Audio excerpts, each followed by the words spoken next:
ao libro. Dentro do Concello de Vilaboa estamos realmente contentos e orgullosos de ter colaborado nesta primeira edición dunha serie de cuadernos que vai editar a saga. Tamén pensamos que para o Entroido de Pobres é unha obra, podemos dicir, imprescindible, non? Nos, cando pensamos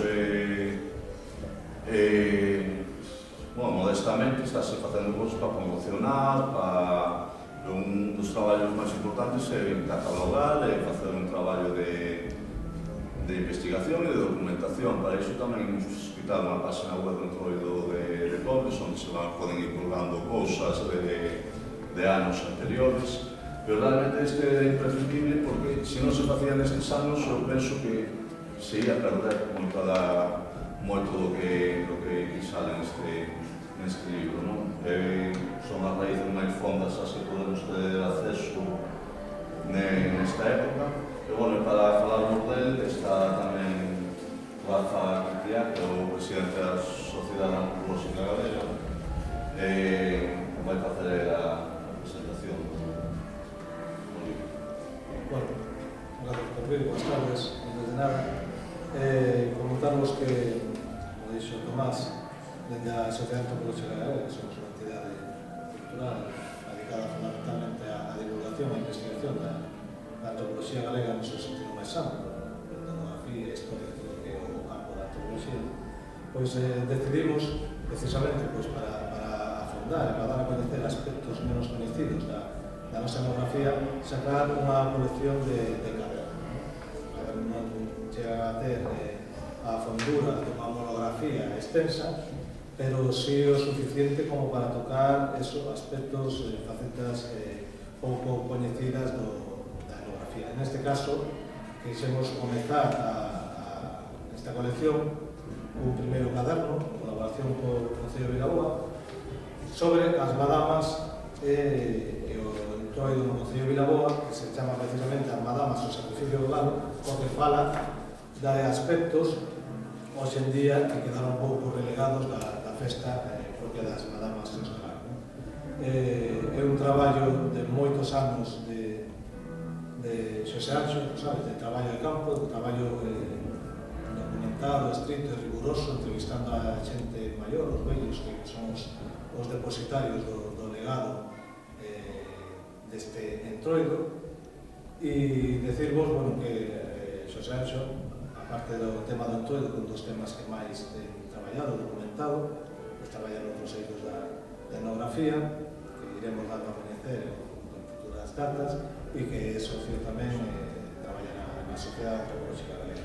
Eu non me vou enredar máis, porque aquí o que ten que falar él, seguro que moitas cousas xa vos soarán, porque son desde aquí que vou contar él, pero seguro que hai aspectos que descoñecíades, porque como todo o tempo, a cultura vai fluindo, vai mudando, vai cambiando, e cousas que van quedando un pouco aí no esquecemento, pero que aínda, como dito máis, se podan recuperar, porque aínda existe xente que sabe como se facía, sabe como era, e se hai interés ou apetece darlle un aire novo, retomando cousas bellas, pois sempre é posible facelo. Entón, bueno, deixo por xa por Xosé, que vos fale das madamas e o sacrificio do galo.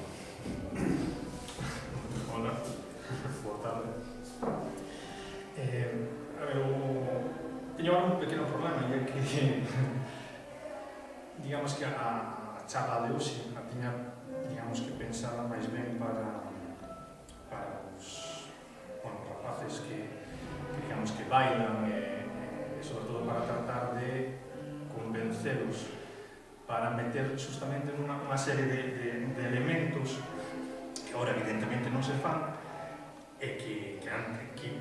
digamos que lle dan sentido, non, a este tema. A ver, o problema que estamos acostumados a ver justamente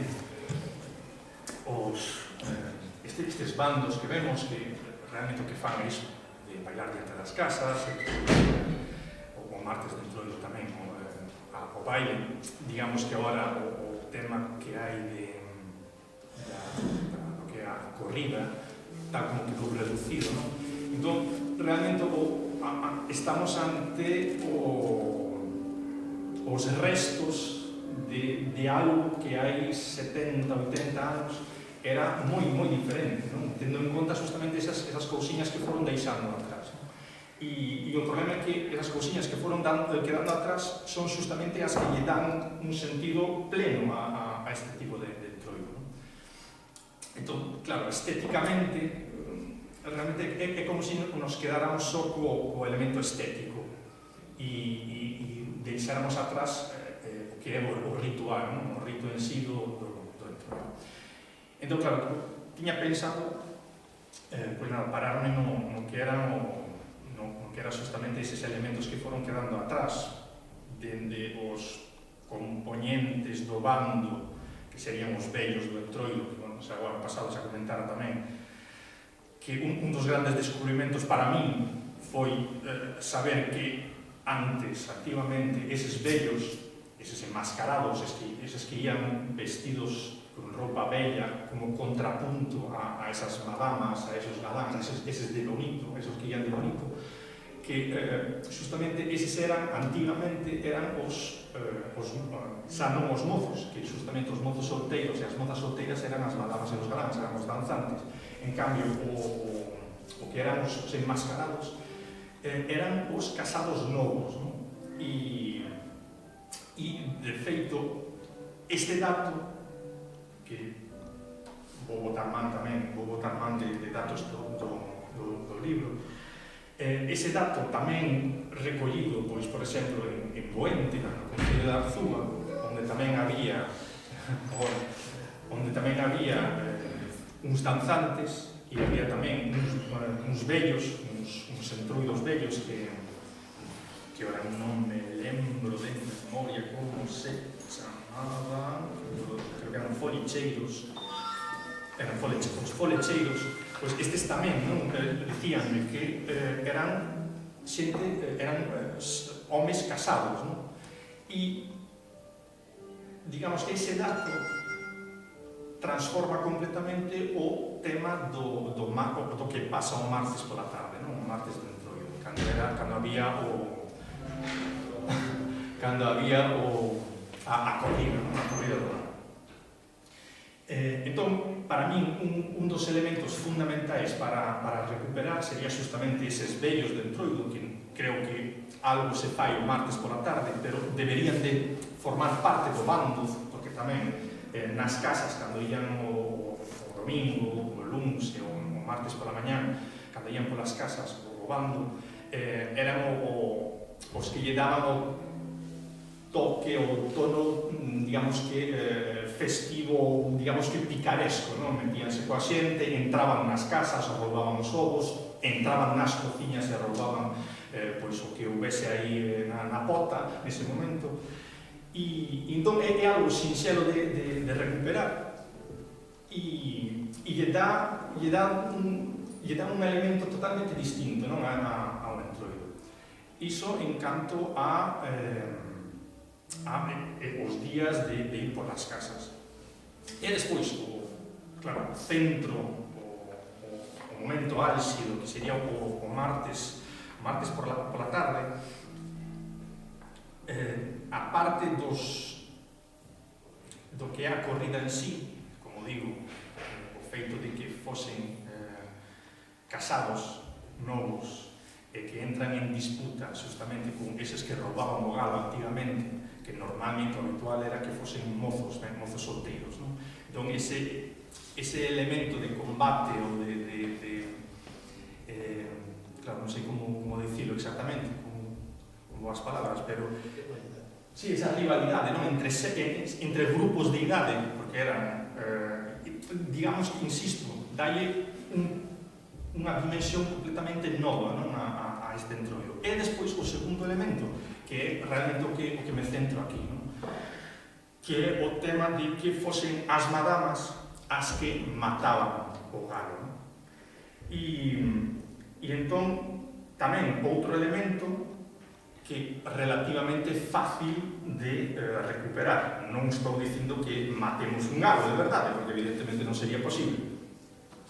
Tampouco debería de ser posible matar un touro, pero bueno, non entremos en polémica. Pero bueno, xa que non se pode, lóxicamente, hoxe en día matar un galo, si podemos representar iso con un boneco, non vayamos a uns chinos, por favor, fagamos un bonequiño calquera, o adornamos con cintas ou con plumas, e que sexa ese elemento, ese boneco, sexa o obxeto de disputa, non?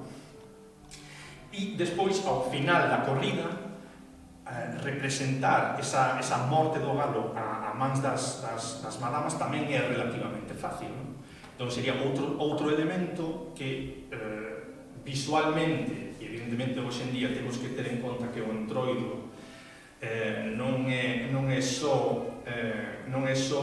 son só os que forman parte do bando, non son só a xente das casas. Hoxe en día, digamos que no entroido, o entroido hai que entendelo como hai novos elementos, non? Que forman parte do entroido, e entón o entroido hai que ter en conta aos periodistas, que digamos que a miña teoría é que hoxe en día forman un personaxe máis do entroido, hai que terlos en conta, de feito.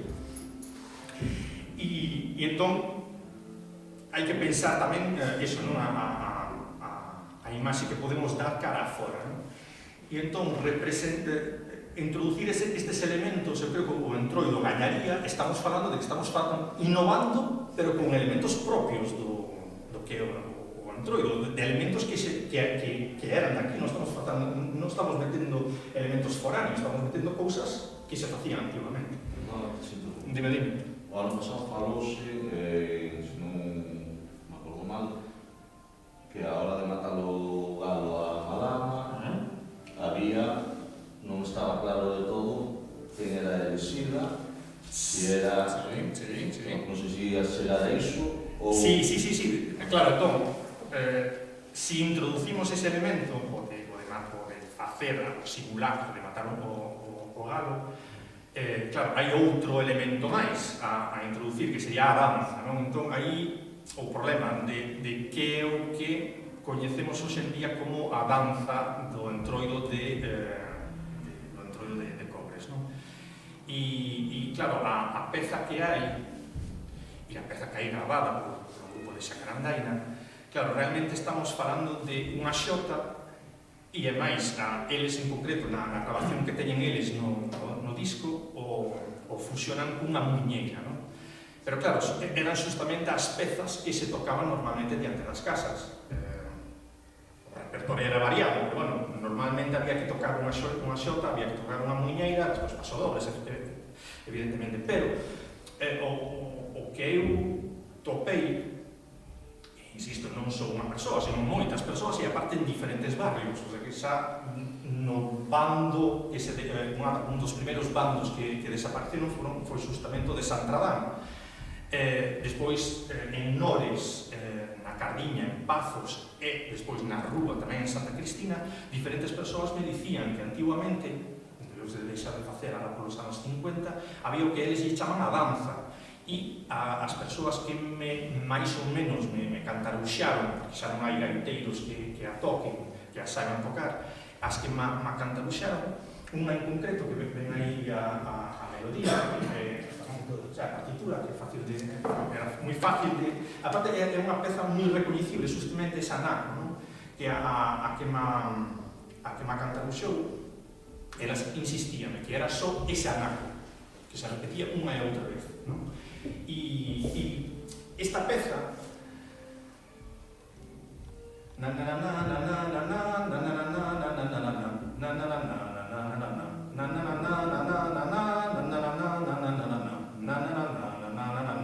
os que coñezades as danzas de espadas de Redondela e as de Marín e as que aparecen que son as que se seguen representando, pero as desaparecidas que aparecen nos cancioneiros de Pontevedra, incluso de Bouzas, etc., estamos falando de que ao ver estas partituras das danzas, este fragmento automáticamente o recoñecedes. Esa peza é un acudo ao gaiteiro, pero refirma que ese anaco o se recoñece enseguida que é dunha danza, non? Dunha danza de espadas. E despois, o que a xente me comentou, sobre todo en Santradán, e despois as figuras, digamos que en Santradán me falan explícitamente de que había espadas, que utilizaban espadas ao facer a danza. Despois, outra xente que me describe os diferentes movimentos que facían, e era tamén propio dunha danza de espadas. E a señora que en concreto me cantaruxou isto, a pobre estaba mal, tiña malas pernas, pero sentada me fixo o movimento tamén típico das danzas de espadas. Entón, digamos que xuntando os diferentes elementos, confírmame que esa melodía era a danza, non? E estamos falando de que formaría parte da familia desas danzas.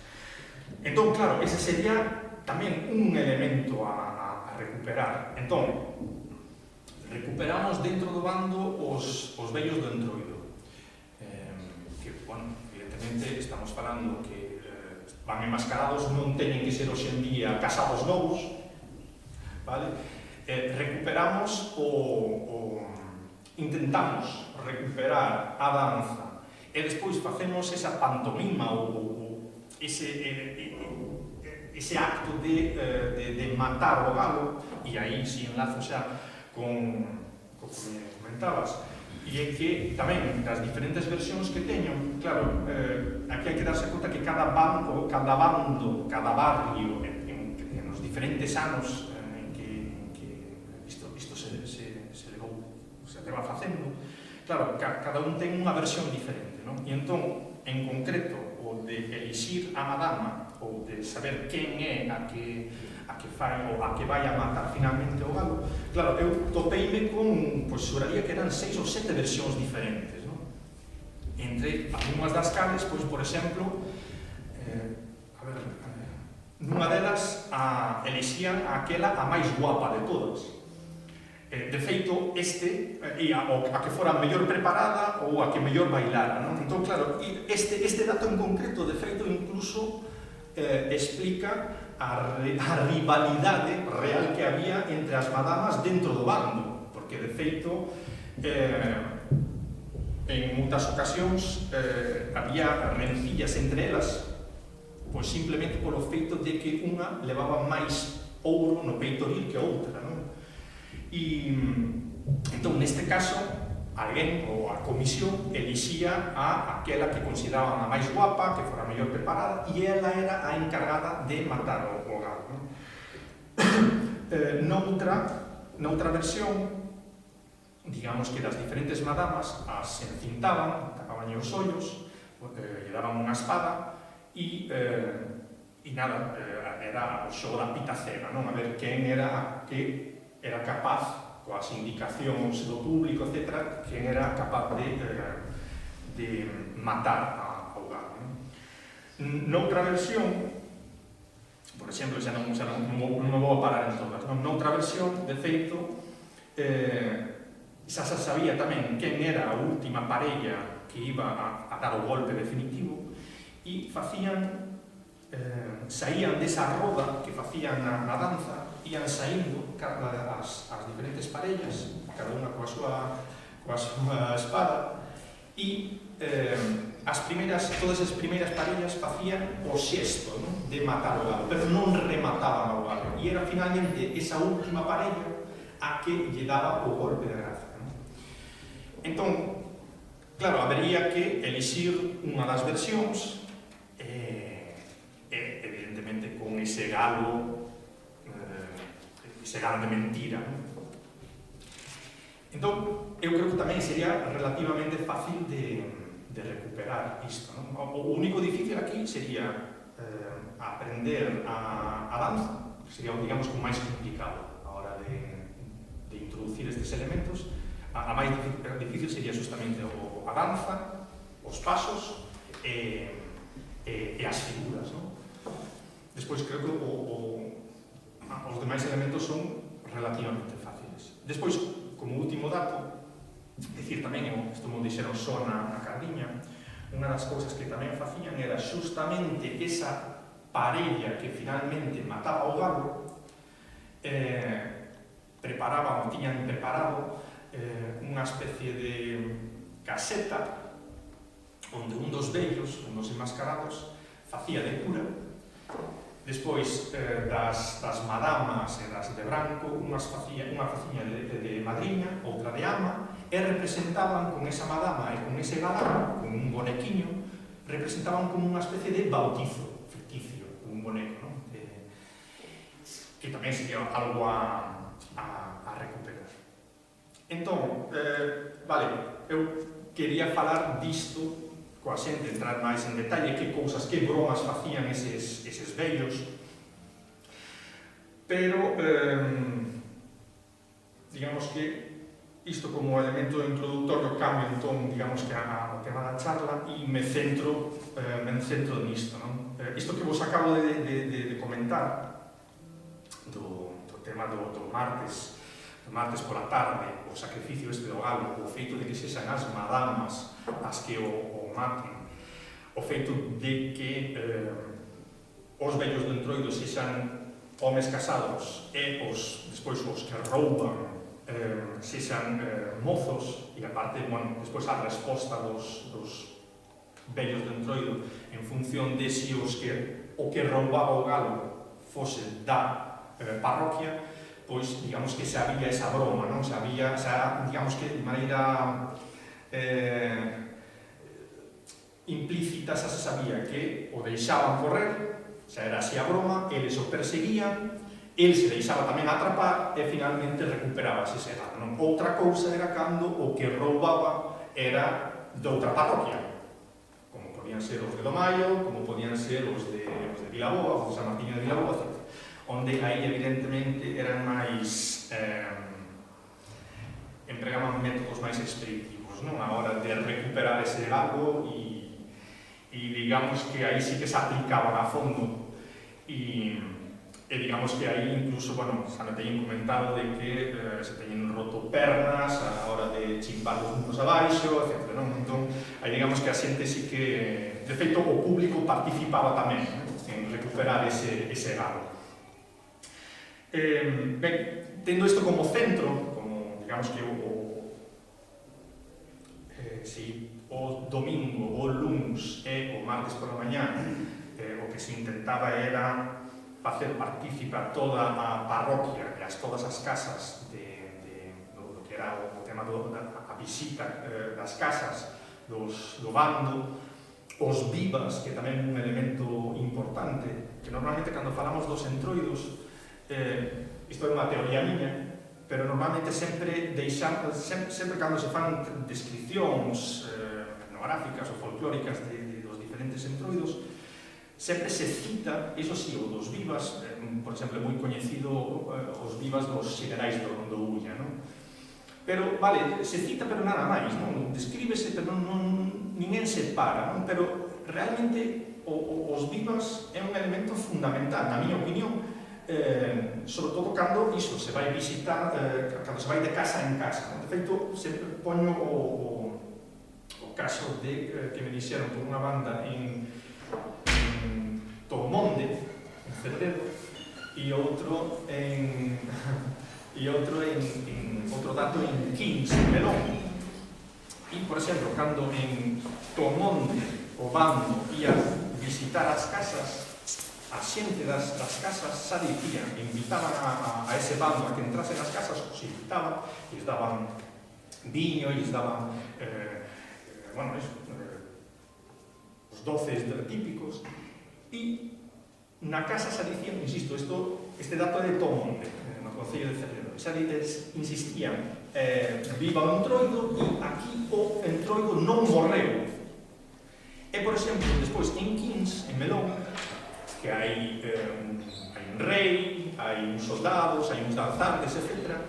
aí é o rei o que pregunta: queredes que viva o entroido ou queredes que morra? E a xente, evidentemente, lles contesta, non? Contestan ao rei: queremos que viva. Entón, este elemento é fundamental, non? Hai, en primeiro lugar, a parroquia, hai que visitar todas as casas, todos temos que formar parte desa festa, desa unidade que é a parroquia, e todos, iso, nos repartimos, por decirlo así, repartimos a bebida, a comida, hai esa comensalidade, e participamos dese vivir, non? Dese viva o entroido, non? E é un elemento que é común a todos os entroidos, non? Hai un momento determinado, pode ser antes, pode ser no medio, pode ser ao final, sempre hai vivas, sempre hai uns vivas, non? Despois, como digo, neste caso, aparte de no domingo, no lunes e no martes, o feito de visitar as casas, o feito de recoller, digamos, o que as casas daban, non? Que antigamente nas festas era sobre todo millo e viño. En cambio, aquí a mí sempre me dixeron que normalmente no entroido, dende sempre, o que daban nas casas eran cartos. Nas festas, cando ian a pedir, eran millo e viño, que despois, non sei en que ano máis ou menos debeu de ser, anos 50 ou 60, empezaron a pedir cartos para as festas, pero no entroido sempre eran cartos, non? O que pedían. Aparte dos ovos que conseguían de maneira ilegal os entroidos vellos cando entraban nos galiñeiros, non? Entón, insisto que, a pesar de eso, a parte deses días, o centro é o martes de entroido, non?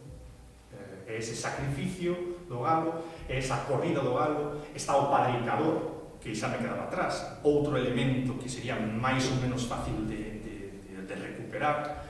Aquí era, sobre todo, non só na Cardiña, o máis coñecido, a familia máis coñecida de padricadores era justamente a dos peóns, non? Que eran de Salcedo. 3 xeracións diferentes de padricadores viñeron desa familia, non? Eu entrevisteime con o fillo e con o neto, non cheguei a coñecer ao vello, ao avó, que na verdade non me lembro en que ano morreu. Pero, insisto, o Pedro Peón, o fillo, o neto, ainda está aí. Feito, eu creo que, non sei se foi unha das últimas padricacións dele ou non, pero que van a ceder unha copia, e era a padricación que fixera cando estaba candente o tema da empacadora, non? Entón, eu creo que sería tamén un elemento fundamental recuperarlo, non? Facer o palco e ter o padricador sabendo como facer a padricación como se facía antiguamente, onde apañaban os veciños, os políticos, e entón, claro, é un elemento tamén fundamental e tamén relativamente fácil de recuperar, non? Entón, quero ahora centrarme para que vos deades conta que é algo que, claro, no ano pasado foi a primeira vez que di este tipo de charlas e non calculo ben o tema do tempo, que non sei como vamos de tempo, non teño ni idea. Entón, unha das cousas que sí que me quedaron atrás e para min era importante plasmalas, non? Que se saiba, non? Daí, parezco ahora un vendedor, pero non son un vendedor, por favor, non? Pero sí era importante darlle unha dimensión xeográfica maior a este entroido, non? Para que vos deades conta realmente da importancia deste entroido, non? Do insólito que é, sobre todo porque nos permite comparar con outros entroidos, non? Citei antes o de Kings, que no Concello de Melón, en Ourense, e despois tamén os entroidos de Mecerreyes, Burgos, Valdivielso, tamén en Burgos, e Poza de la Sal, tamén en Burgos, non? E supoño que diredes, pues, bueno, como vou a onde vou para comparar, non? E entón, veredes como estes mesmos elementos se repiten nestes entroidos, non? E entón, pararei entón primeiro co tema de do que é a corrida, non? Entón, aí, por exemplo, en Mecerreyes hai un rei que é un rapaciño pequeno que leva un pau onde vai un galo e está protegido por uns enmascarados que lle chaman, normalmente un, pero poden ser tamén dous, que lle chaman o zarragón, e despois hai uns danzantes, non? E tamén, en concreto, o domingo gordo, o domingo de carnaval, van pola poboación esta de Mecerreyes e van bailando nas diferentes prazas, non? E nas diferentes prazas paranse a facer o baile e hai un momento dado onde tamén dentro do público sai xente a roubar ese galo. E, de feito, o rei, neste caso, é unha figura, digamos, que pasiva, non fai nada, non impide o roubo do galo. Inda que o autor, en concreto, o que máis seguín neste caso, indica que, aparte do zarramaco, que é un enmascarado, aparte del, antigamente os danzantes tamén participaban na protección dese galo, impedían que o roubaran. Pero o encargado principal de protexelo e de recuperar ese galo era justamente ese zarramaco. O problema é que no texto que seguí non son explícitos, entón non me queda claro se é un casado, este zarramaco, se é casado ou non me queda claro. O que pasa é que si cita a unha serie de personas que si son casados, non? Entón dá a entender que eran casados. Os danzantes eran solteiros. E despois pasamos, non me vou a centrar moito tampouco neles, saltamos, isto é, Mecerreyes, Burgos, volvemos outra vez a Galicia e vamos ao Concello de Melón. Ben, o Concello de Melón ainda fan este entroido en un sitio que lle chaman Covelo. Eu non sei se o vistes algunha vez, en un documental ou... Ben, neste sitio, antigamente era en Covelo e en Vivenzo, que son dúas aldeas na montaña, arriba de todo, e o facían, este mismo ritual o facían nesas dúas aldeas, non? Entón aí temos un rei, temos uns sustizas, que son, vou dicir os que son, pero bueno, non insisto que non vou a pormenorizar, non? Un é un xuez, un fiscal, un percurador, como din eles, un secretario, un porteiro, que comproban que o bando está ben formado, etc. Despois hai un bobo, que é un enmascarado, armado con pau, e despois hai 4 soldados e 8 danzantes. E aquí xa temos outra vez esa separación, non? Os danzantes son mozos solteiros e os soldados son homes casados, non?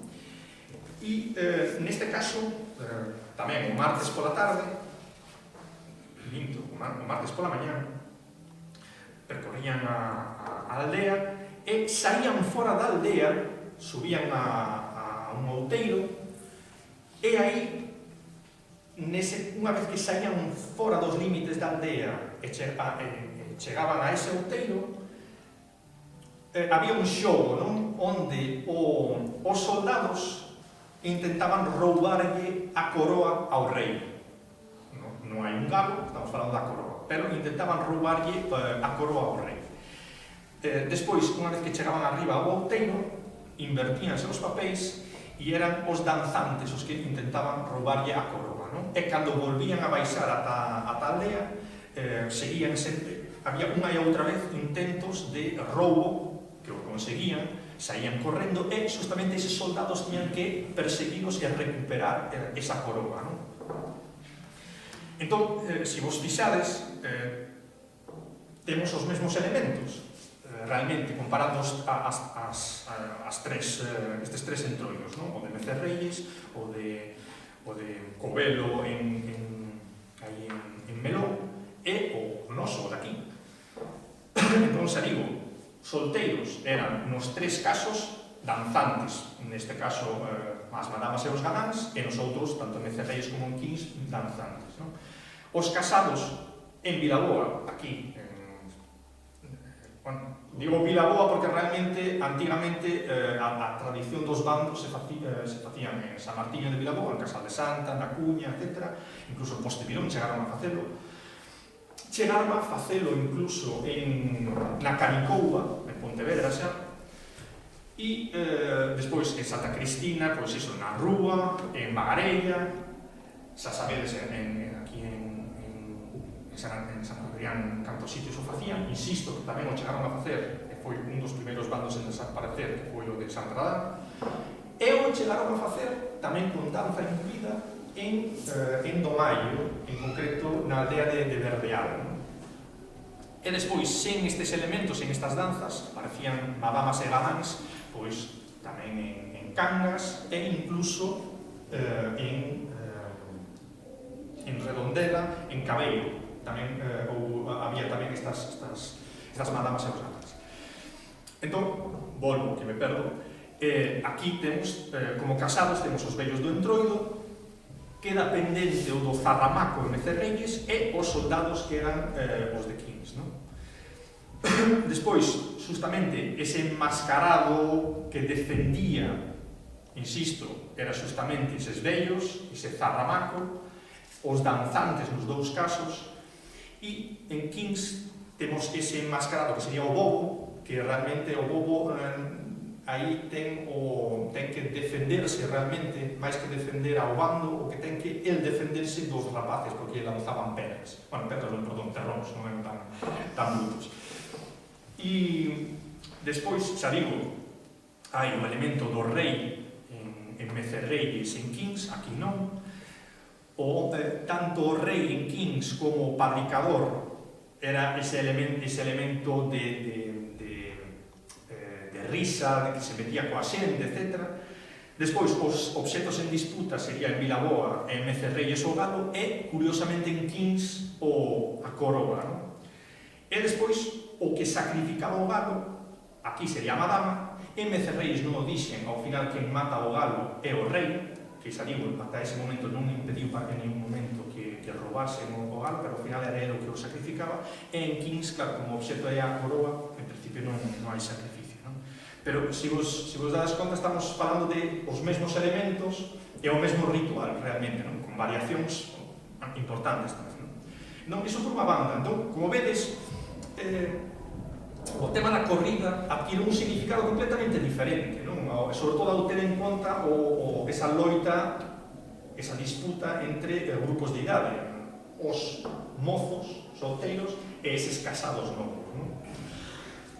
E despois, outro elemento a ter en conta sería entón o feito de que as madamas maten o galo. Vale, poderíades pensar, bueno, hai algo inédito, insólito, algo que só se facía aquí, pois en principio non, insisto. Se vamos ao Val de Valdivielso, a Poza de la Sal, tamén en Burgos, pois en concreto en Val de Valdivielso, leo, varias mozas intervenían en la matanza de un gallo para lo cual todas, menos la última, que le daba la muerte, suavemente le tocaba con la espada en el cuello. Igual como os dixen, todas as mozas facían como que o mataban e era a última a que finalmente daba o golpe de gracia, non? Que de feito despois, a parte desas mozas, ali estaban tamén presentes os mozos, e entre eles había o jefe de la danza, que tamén se chama rei, que ese despois collía a cabeza do galo e o colocaba na punta da espada e o ofrecía á autoridade de maior categoría presente, non? Salto ahora a Poza de la Sal. E entón, en Poza da Sal, aí se facía o día de San Brais. Ata agora, todos os que vos dixen era no Entroido. En cambio, aquí era en San Brais, 3 de febreiro, pero sabedes, estamos dentro do mesmo ciclo, ¿no?, de festas. Entón, aquí tamén aparecen as mozas moi engaladas con os seus mozos, ¿no? E entón aquí fan un baile, que lle chaman o desjarrete, e aquí matan, para matar teñen gabos, galiñas e coellos, non? E aquí tamén volvemos a ter o mesmo. Vou vos ler só este anaquiño. Donde salía uno de los mozos con su espada y hacía como que asestaba un golpe mortífero a un gallo, gallina o conejo en cuestión. Pero esto era ficción. La que en realidad debía darle muerte era la moza, su novia por lo general. Para esto, después de pedir la venia al ayuntamiento, haciendo una gran reverencia, entregaba la espada a la moza. En este momento, la gaita o música comenzaba a tocar un son especial que la moza debía bailar con un solo pie, dando rodeos a la víctima que debía matar cortando la cabeza a los 3 golpes, pues si no era silbada por la concurrencia. Al son que entonces tocaban llamaban el escarrete, desjarrete en otros sitios. Todas las mozas, una a una, iban haciendo lo mismo. Entón, insisto, volvemos a ter o mesmo, non? Tanto como no Val de Valdivielso como aquí en Poza de la Sal, temos iso, unhas mozas, en concreto en Val de Valdivielso, incluso facendo o mesmo ritual, non?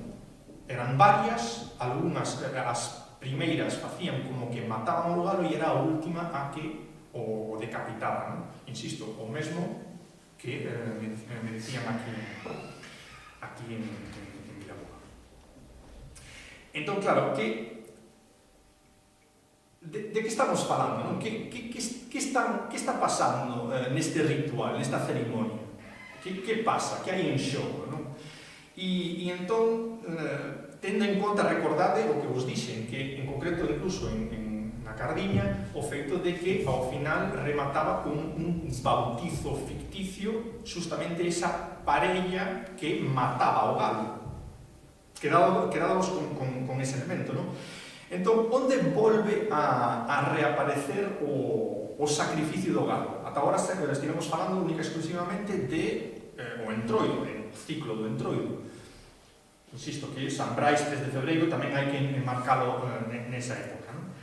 Entón, curiosamente, o de matar un galo é tamén, en algúns casos, matar, ser morto a mans das mozas, curiosamente reaparece no ceremonial do casamento antigo. Entón, a nivel de península só hai pouquiños datos, evidentemente aquí a etnografía e o folclore, os datos que temos son os que son, pero tamén vamos ler 3 cousiñas e vos vades a facer a idea, non? En Grajal de los Campos, León, los solteros regalan un gallo cada uno para la cena de bodas y le matan de diversas maneras. Una de ellas es la de vendar los ojos de la novia, entregarle una espada de madera y darle una vuelta. El gallo está colgado y ella, desorientada con la vuelta, da muchos reveses al aire sin acertar al animal, ¿no? Que ao final o mata. A noiva, a que vai casar. Despois, en Malpartida de Plasencia, tamén un día o que fan teñen que matar os mozos, digo, a primeira, hai un día en que o que teñen que matar é el conejo de la novia, e na segunda, o día seguinte, vai ser el gallo del novio o que se corta. Acto igual en un todo al descrito del conejo, si bien con la esencial diferencia que aquí ya no intervienen los hombres, sino como espectadores, y las mujeres son las únicas heroínas, ¿no? Tamén elas son as que teñen que matarlo. En efeito, en Zamora, en Sanzoles, tamén na época do Entroido, hai unha boda simulada entre un quinto e a quinta de maior idade, non? Ademais de matanza de galos e coellos. Entón, dadesvos conta de que realmente aquí no Entroido o que se trata é realmente dunha especie de representación de unha boda. De feito, en varios países de Europa, era justamente na época do Entroido onde se concertaban os casamentos. Era aí cando se facían os arranxos, como se facían antigamente, e cando se facían as bodas, non? Justamente nesta época. Insisto, dixenvos ata agora isto a nivel de península, pois salimos León, Cáceres, Zamora, pero podemos dar un salto incluso ainda maior, non? Podemos saltar a Alemanha, a Austria, a República Checa e a Hungría, e aí tamén, dentro do ceremonial das bodas, o típico era justamente o de matar un galo, non? E en algúns casos era justamente a noiva que tiña que facer, non? Bueno, non me vou a parar en todos. E, entón, a ver, volvo. Unha vez dito isto, pensemos ahora en que se está facendo hoxe en día o bando, non? Que fai o bando hoxe en día nestes días de entroido? Que fan? O único que vemos son, basicamente, madamas e galáns, bailan nas casas, hai o tema dos martes de entroido. Creo, polo que me decides, que tamén ainda se segue facendo o da corrida, ainda que, bueno, creo que non sei se leva un saco, non sei o que me decides, non? Que leva un saco. Pero despois, todos estes outros elementos desapareceron. Entón, se tendes en conta o que se fai hoxe en día, isto que vos dixen, a verdade, a ver, non vos transforma completamente a idea que tendes deste entroido, non adquire un significado completamente diferente. Non sei, lanzo a pregunta, non sei se ao final solteimos o ladrillo. Bueno, pero a primeira sí, a primeira sí. No, ese non teño perdón. No, claro, a cuestión é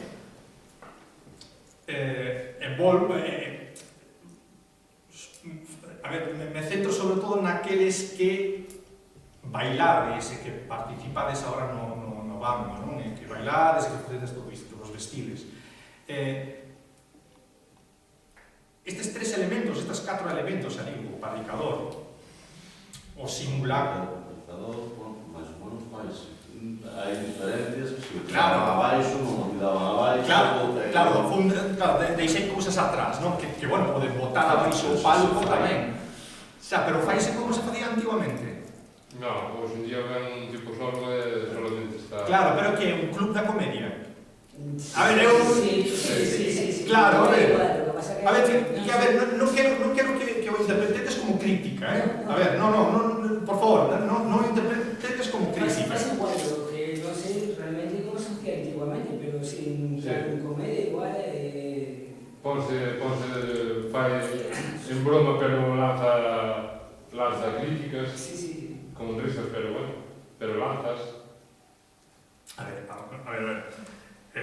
Bueno, os que sabedes, non sei se algún de vos chegou a ver estes últimos padricadores, non quero centrarme só nos peón, pero eu creo que foron os últimos, máis ou menos, que viñeron, non? Estamos falando dun texto en verso, elaborado, e antigamente, evidentemente, eles obtían información do bando dos socios, obtían información, digamos, que de primeira man, ao estilo estes programas rosa que hai hoxe en día. Entón, tiñan datos sustanciosos dos veciños, que evidentemente que si alguén andaba con outra persoa que non debería de andar, ou si alguén roubou algo, o sea que todos estes elementos de rosa, de papel couché, digamos que iso era o que formaba parte que era o núcleo duro do que era a padricación, pero despois era un texto construído, traballado en verso, E claro, entón non sei se van por aí os tiros ou non. No, en verso non está. Claro, non está en verso. E claro, tamén algo que non dixen, claro, non dixen porque, a ver, Perdón, aí hai unha, desde o meu punto de vista, realmente que o predicador que se está usando os últimos anos realmente o que fai é a presentación de toda a tarde, non se diferencia coa persoa que vai a predicar. Ao mellor era tan sincero como separar a figura do predicador que vai dar o presentador, vale. que do presentador. Non sei, ao mellor que sería unha diferencia, porque si dá o pregón nun momento determinado, pero despois tamén está toda a tarde presentando. Non sei se os peóns, ou, por exemplo, que fa referencia, non pasaba toda a tarde presentando. Non había presentador.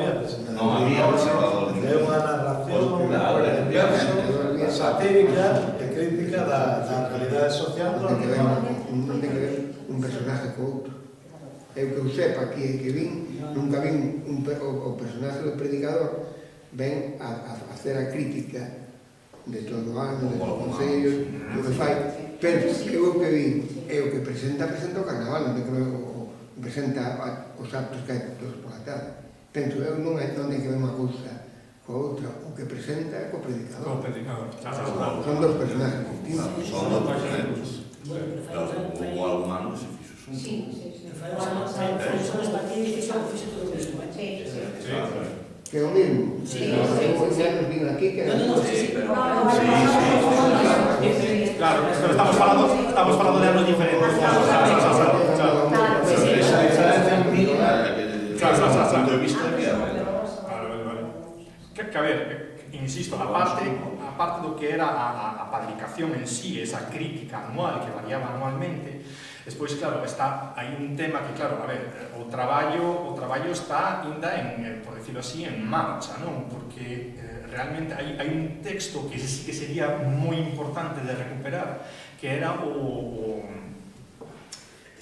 testamento do galo, non?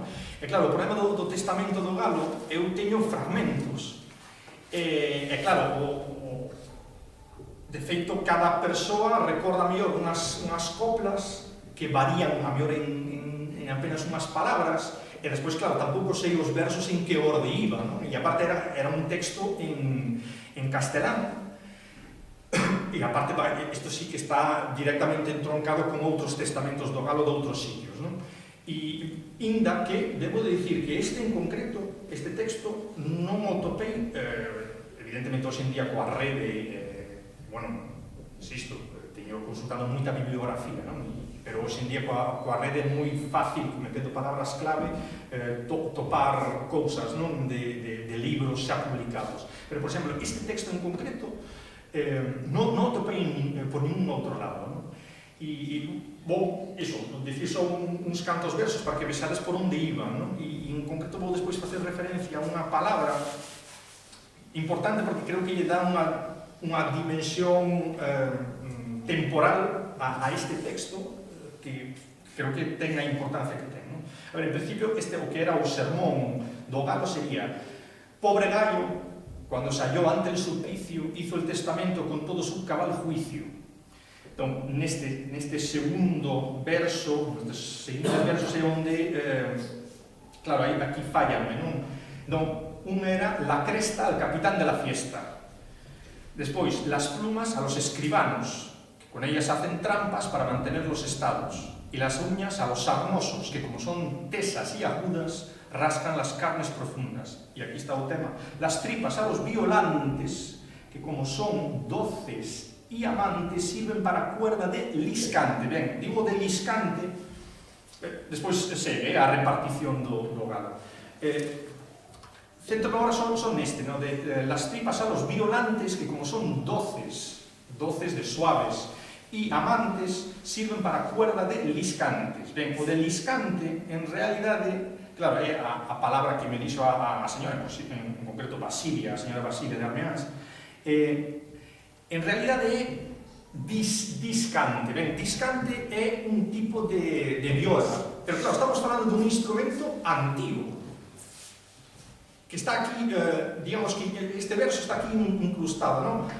Insisto, las tripas a los violantes, que como son doces y amantes, sirven para cuerda de discante, debería de ser. Ben, o feito de que estamos falando dun instrumento antigo, evidentemente, automáticamente quere dicir que este texto tamén ten claro, ten a dimensión que ten, non? A nivel no tempo. De feito, xuraría que é dos anos, non sei se é dos dicionarios, despois, evidentemente, os seguintes dicionarios tamén o repiten, pero un dos primeiros dicionarios que fala disto a nivel galego, estamos falando que é de 2800, creo que 60 ou 70. Estamos falando dun instrumento antigo. Dices que son os que tocan a viola. A viola, sí. Non, pero e aparte, o feito da palabra esta discante, insisto, novamente busquei e o topei en tratados de música de construcción destes instrumentos, pero antigos, 1700, etc. Entón, este texto en concreto tamén sería moi interesante, moi importante de recuperar, non? E que debería de ser realmente o inicio, que dera inicio á fabricación do fabricador. Insisto, que despois xa sería o que era a súa fabricación onde lle daba caña aí a todo o mundo. Entón, volvo a insistir, o que quisen dicir antes e despois creo que me desviei.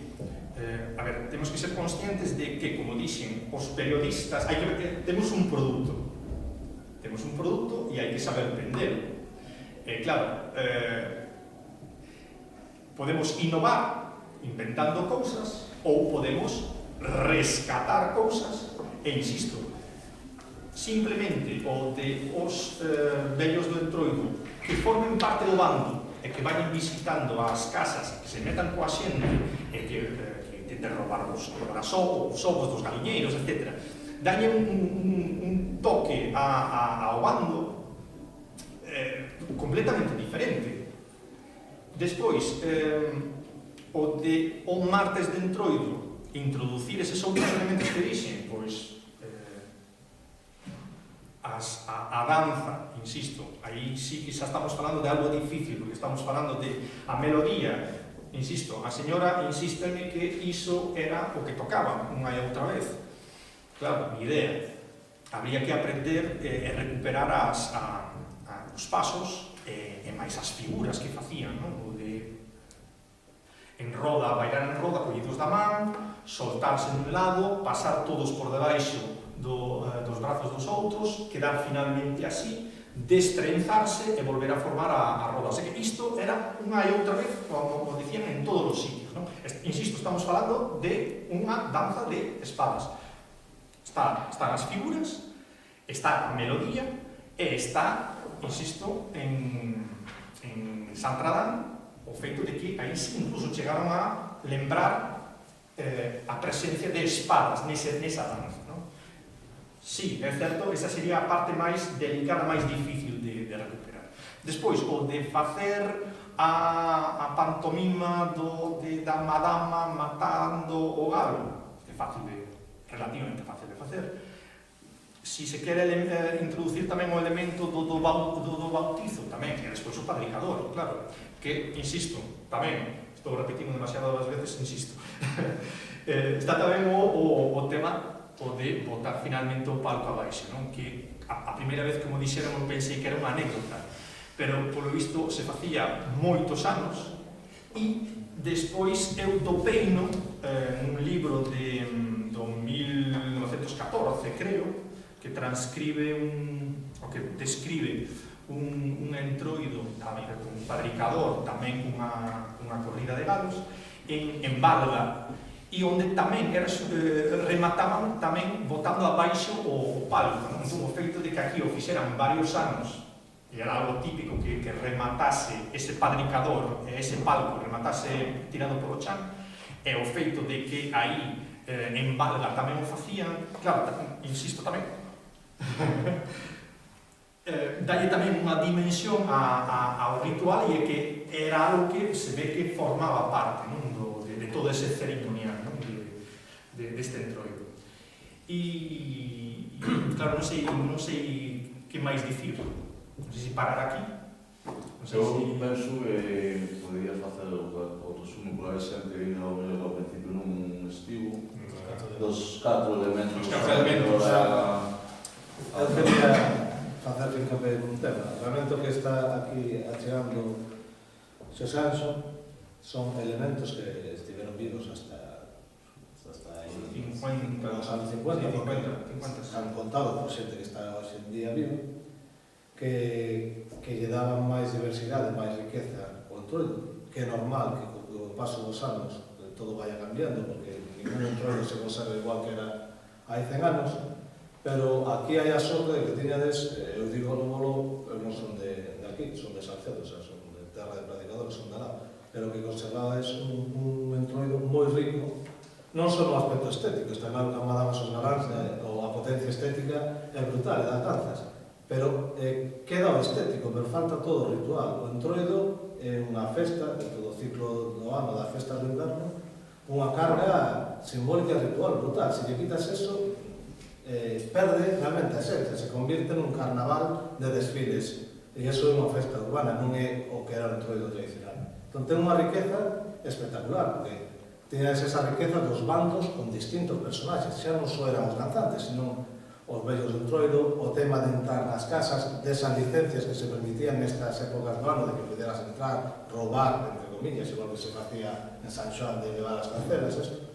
O tema das danzas, o tema do rito, do sacrificio, que sexa a muller e non o home o que mata o galo, realmente a protagonista é a madama. Eu non sei se os galáns son o malos que há, pero as madamas, a mí me gusta máis as madamas. Realmente, as que tiñan o protagonismo e as que tiñan a capacidade de matar o galo, que o galo non é un animal calquera, tamén ten un significado, pero non vamos a entrar neso, non? O tema de que existise unha danza propia destas que chamamos danzas de mesas, unha danza de espadas, como ainda hai hoxe en día, enfrente, aí en Redondela, con as pernas, que tamén é unha danza, como todas estas danzas, repetitiva hasta fartar, é un bucle.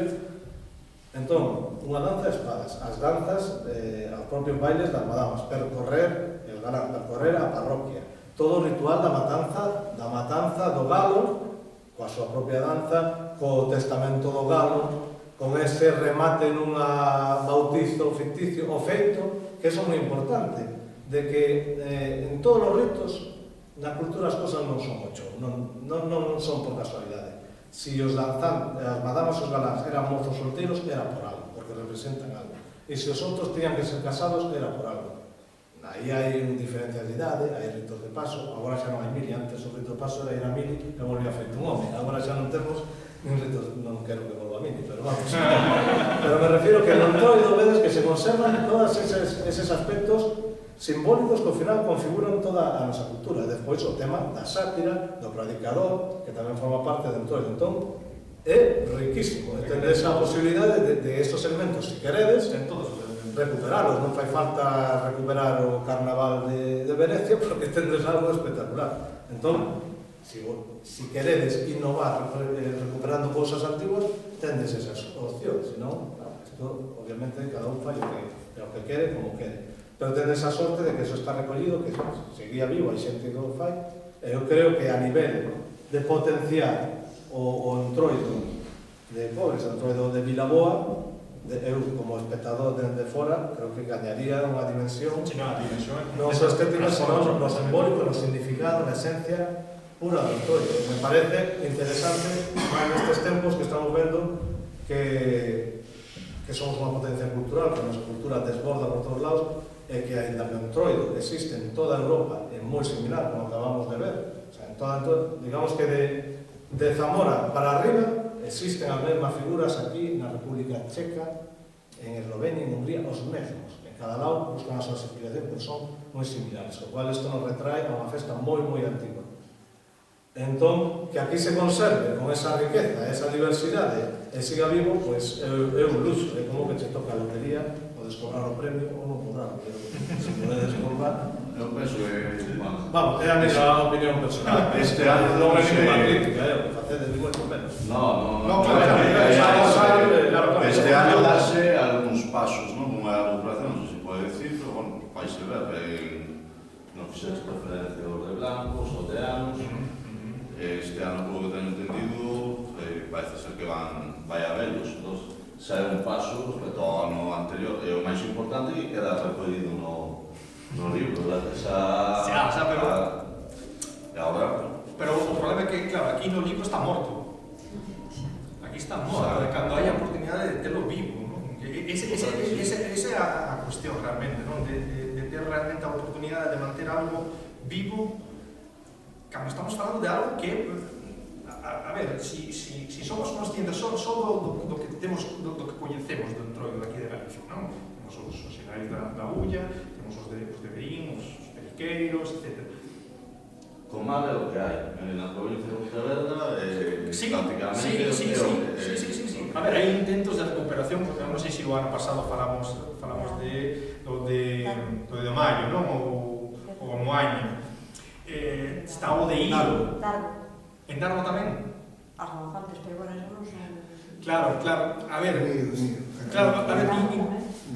claro, introduzo tamén aí, agora que o dixeches. Unha pregunta. Sí, dime. A danza, esa que dices de espadas, posiblemente a señora que deu o que se comunicou como se bailaba, que nativa daqui. Sí, en concreto aquí da Cardiña. Ela sabía que esa danza se bailaba aquí. A tua boa, non? Porque hai unha cousa que é importante. Vale. A danza de espadas necesita un sitio para facer a coreografía. Un sitio amplio. Aquí, cando se bailaba, se iba por os camiños, por as casas, eran estreitos. Perdón, son martes pola tarde. No. Sí, perdón. Porque é unha danza que se baila en sitios que hai un núcleo de población. Sí. Bouzas, Marín, a Guardia, cantidad de sitios que a ten, pero por iso, porque ten un núcleo de población e hai un espacio determinado para poder bailar. No, pois era. Porque non é unha danza que se poda bailar. No, está claro. As tías repetitivas, sempre a mesma música, dúas e dúas. É o que se basa nas figuras que se fan. No, pero, insisto, martes pola tarde, por eso no Torreiro. extrañaba que aquí se fixera Pero se o martes pola tarde en un sitio determinado, eso entón era no Torreiro, martes pola tarde, e era o único momento en que se facía. E Santradán, os que me informaron en Santradán, os que me informaron en Nores, os que me informaron en Pazos, os que me informaron na Cardiña. Simplemente preguntaba. Sí, pero sí, martes pola tarde, nas casas non era. Para facelo non era moi doado de sitios para No, simplemente.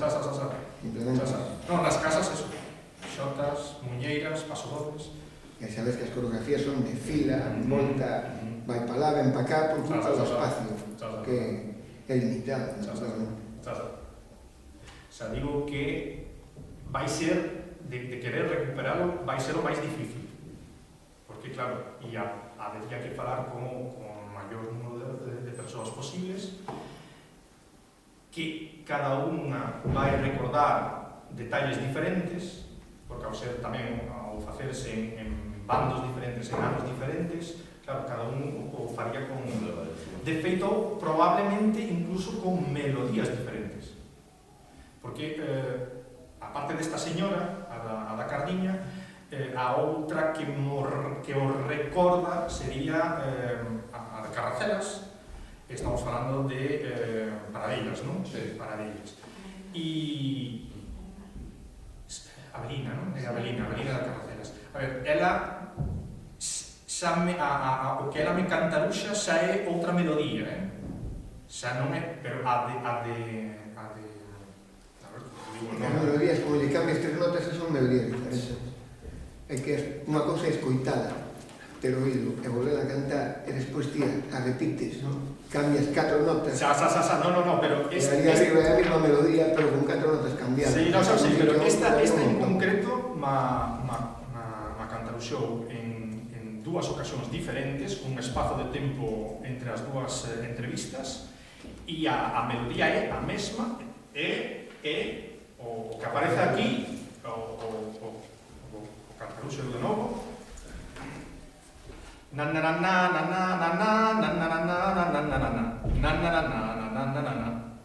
os que teñades ou os que coñezades algunha grabación de algún que vayades incluso a ver as danzas que hai ainda, este fragmento aparece en todas elas, e nos cancioneiros este fragmento chega hai un momento dado en que todas as partituras das diferentes danzas de espadas pasan por este fragmento, e é xusto a que ela recorda, en dúas ocasións diferentes e con un espazo de tempo entre as dúas. O que pasa que quería dicir o nome da A señora. de Festa San Pedro tes variedades dese tipo.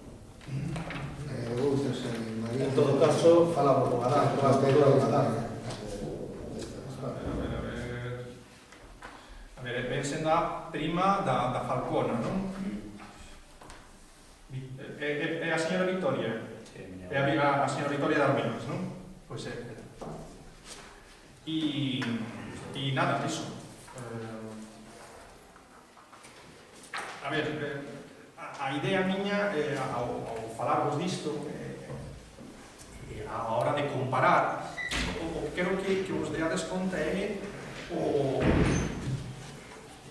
este entroido, a parte do privilexio que temos de que ainda está a man recuperar eses elementos, digamos que o corte da solución de continuidade ainda está, digamos que a memoria ainda está mantida por unhas frebas, non? Ainda estamos ao alcance de recuperarnos. Evidentemente, dentro de a mellor 10 anos, xa non vai haber ninguén que recorde, nin os pasos, nin as figuras, nin melodía. A melodía, vale, a teño eu registrada, pero o que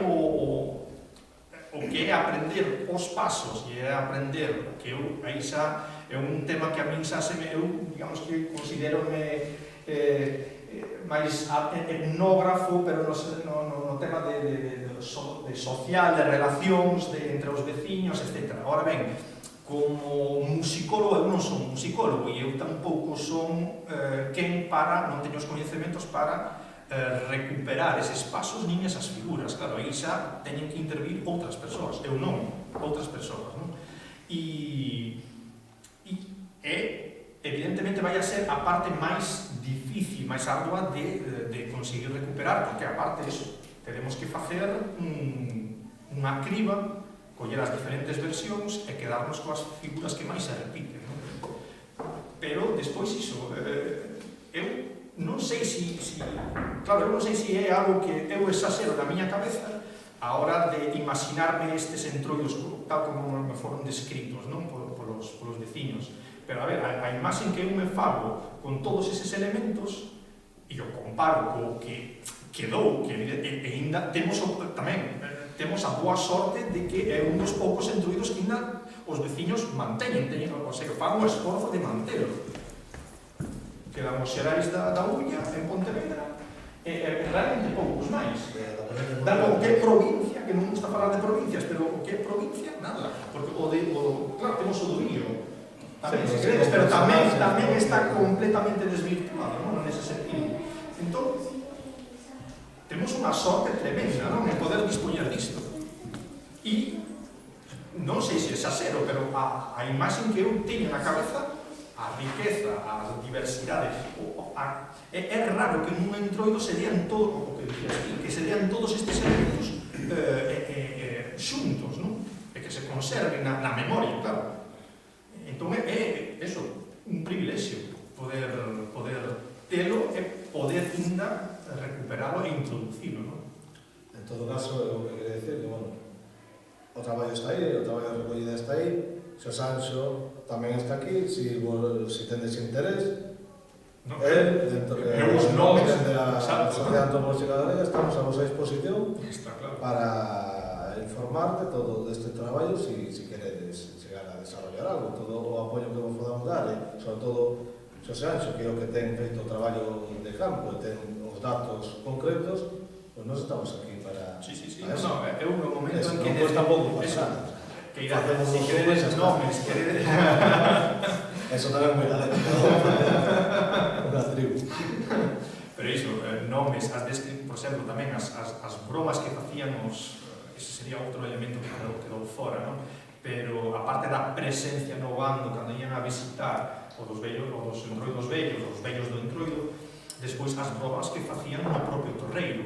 Que hai unha desas bromas que tamén son fáciles de volver a representar, non? E claro, non sei, son todos elementos e agora vou dar un salto co tema do de Marcón, non?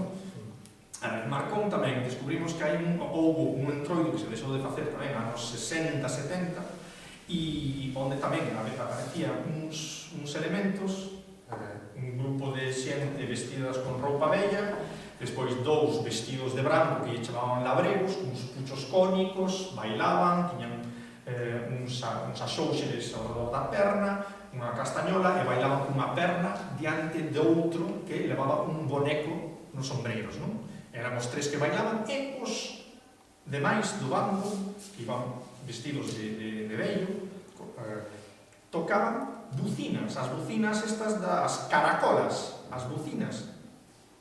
Entón, estamos tamén falando dun entroido que é moi fácil de recuperar, e tamén está aí. E aparte eu sorpréndome, claro, e eu polo que me toca a min, a sorte que tive, non? O feito de os meus pais ser daqui e descubrir isto, e o feito de que a 4 kilómetros de Pontevedra Vila, houve ese entroido con outra danza, insisto, outra danza, e a nada, e é unha pena, realmente unha pena que esas cousas se perdan, que se perdan, é realmente unha pena. Hubo un tempo, sabemos algunos traballos de etnógrafos, de fonefragos, que era moi habitual nos entroidos da comarca, eses bandos con distintos personaxes que iban polas casas, facendo, pedindo, danzando, tal. Pero eso foise perdendo todo. Os bandos quedaron reducidos a unha personaxe, ou como quedou en Salcedo, mascaritas, que se chamaban mascaritas, por roupa bella e tal, e as danzas foron desaparecendo.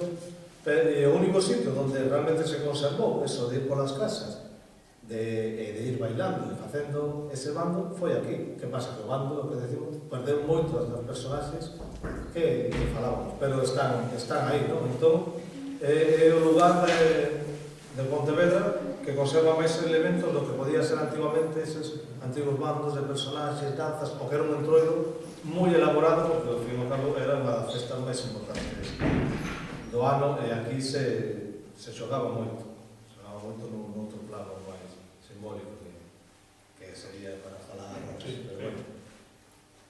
E nada, hai alguén aquí que se chame Dani? Tendes algún galán que se chame Dani? Non, é un inciso porque... Este ano non. Non, igual me equivoquei. Algún de vos ten un correo... Estos son datos privados. Pobres@gmail. Bueno, estive bailando o sábado en Pontevedra. Eu estive vendo, estive un compañero noso da Sociedade Antropolóxica facendo fotos. E vos mandou ese email. Digo porque tendes a fotos e queredes usar. Sí, que debe mirar, sí. Foi a ti? No, ao grupo, pero sí. Vale, pues nada, que saibades que están as fotos aí a vos. Xa están. Xa están. Sí. Bueno, pois, non hai ninguna introducción máis eu xa para levantarlas polo traballo que estamos facendo. Que si é certo, que estamos falando de algo que está... É unha obra aberta, porque ainda hai que entrevistar a moita xente. Eso sí que está claro. Bueno,